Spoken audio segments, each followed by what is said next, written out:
ус шиг цэмхэр. Намрын адаг сарын жагарт өглөө зузаахан дээл шууж өсөлсөн өвгөн жансан жижиг бор гэрээхийн эсхийн үдийг түнхэс хитэл түлхээд хоол цайны элчинд залуу хүн шиг улаа бутран уур манан савсуулсаар төгдөгнөн гарч ирэхэд уян нэрээ тохорштой хэвтэж байсан хүрэн ат эзэн маань босхон дорой очихж байна да гэсэн маягтай нүдээ дүрлийлгэн эргэж харлаа. Жансангийн хойноос үсэн их ургасан жаз томтой залуу ир хар булгаар богц барьсаар толгой нүцгэн гарч ирээд наран сүрэг анивчин найталгаснаа. Аваа та дуран авч явах юм уу гэж асуулаа. Гүй гэж Жансан малгайгаа бүчлэх зуур уцаарлангүй хилээд тохорштой тиймэрүү явлаа. Хүн наваасаа төрүүлэн очиж тимээний бурамтхийг гартаа аваад хүлээн зогсоход Жансан хажууд нь ирээд "За чи чулуун минь цаад муу их чинь ганцаардсан шүү. Битгий буу үрч тэнэж яваад байгаарай. Хүн шиг байж үзээрэй дээ чи минь" гэд Жансан богцоо хойшлуулан засаж мордтол хүрэн ачиж ухас хэм бослоо. Зуны дэлгээр сайхан цагт адуу тэмээ зэрэглэн дундуур багшлан бэлчиж цэцэг ногоос өсрөн халиурч байдаг ийм их тал зилүүд ил хөл оргоод гандаж хадсан хялган шивээ явхан сэлхэнд нахилцэн найгаж талын дунд ганц том хадан цохоо зуны дэлгэр цагийг харуулдан хүлээх мэт сүүхийн зогсноо.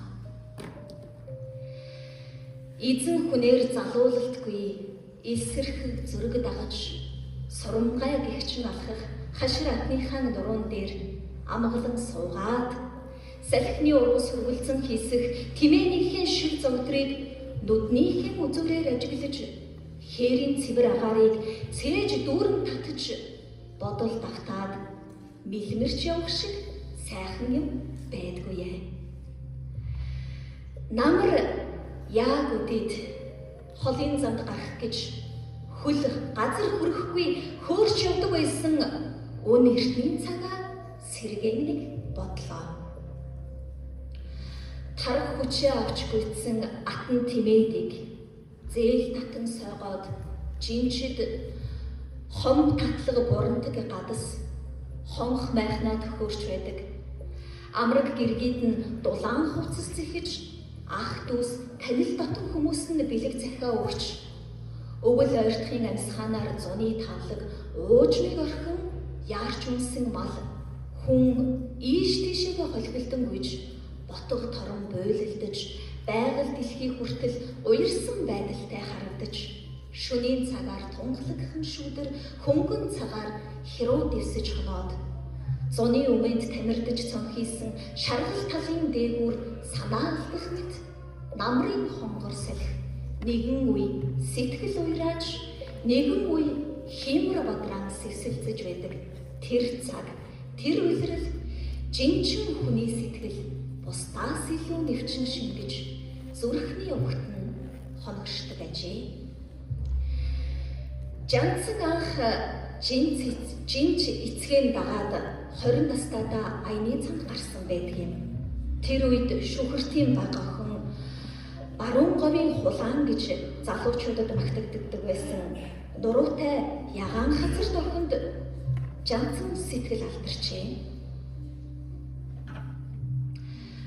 Зуны адаг сар гарч жинт явах болсноо сонсмогцоо 2 хоногийн чөлөө аваад ирсэнд дагимаа гих өнөөх булцгар охин эрийн шинт цогцлоож яваа Жансангийн өвчүү цээж рүү шонтхор хатуу хамар зузаан хүрэн уруулыг нь шинтэн нааж халуун илгэнд тэрвүүлсээр ямаг сэтгэлийн жолоо алдран анхны хайрын гинэн сэтгэлдээ эцэсгүй сайныг эренцэн хүсэмжилж зуурдын жаргалыг насны мэт толгоож эд нойрын бор шөнөөс өрхний уусар татхаа хүртэл хайртай хүнийхээ чихэн дор халуун амьсгалаар шивнэн хойчийг ярьж өнөөг бахархан янаг бүсгүйн жаргалыг 2 хоног идлээд нүдэнд нь сэтгэл ханснаа цог бадран хацар нүүрэн судалтан туяаран улаарч үлээ.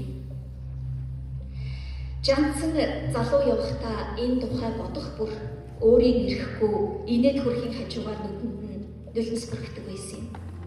Гэвч эцэг нь хүүгийнхээ сэтгэлийг мэдэх учраас сэтгэлийг нь цасан хонхон дууны их шиг дор сургамж захиа өгч явлаа.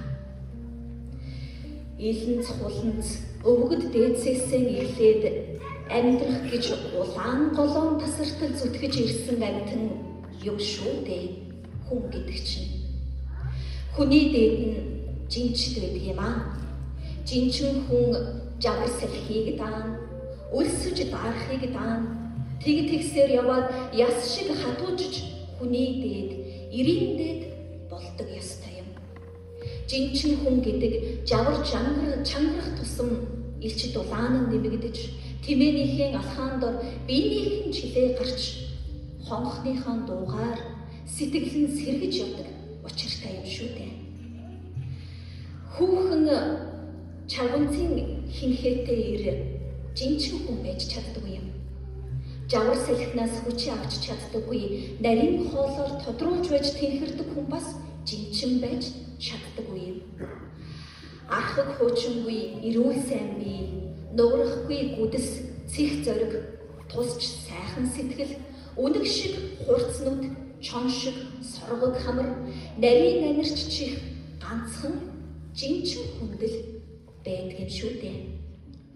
Жинчин хүн хадгалаад аян замдаа өдлөө гэхэд хаа явсан газрынхаа шорооноос долоогоод л тэгхэрдэг юм шүү дээ. Эр хүний жаргал бол эцгүү хээр гэдэг л энэ юм да. Олон жил жин тээж хээрийн салхинд тасаад ирэхээр сэтгэл зүрх гэрийн мухарт хүртэл тогтхоо байлдаг даа. Зориг султай унж дорой хүн жинчин болж хизээж чаддаггүй юм аа гэж эцэг нь хүүдээ сургамжилнаа. Жанцан надад чи ус шиг зинхэр торго байтан чихэр хоёр авчирч надад өгөөрэй дөө гэж өндөр бур духан дороос найланхаа харцаар ширтсээр гинэг инээмсэглээд хоцорсон хайрт дагимагийнхаа хурц алагнуудыг сэтгэлдээ үргэлж санаж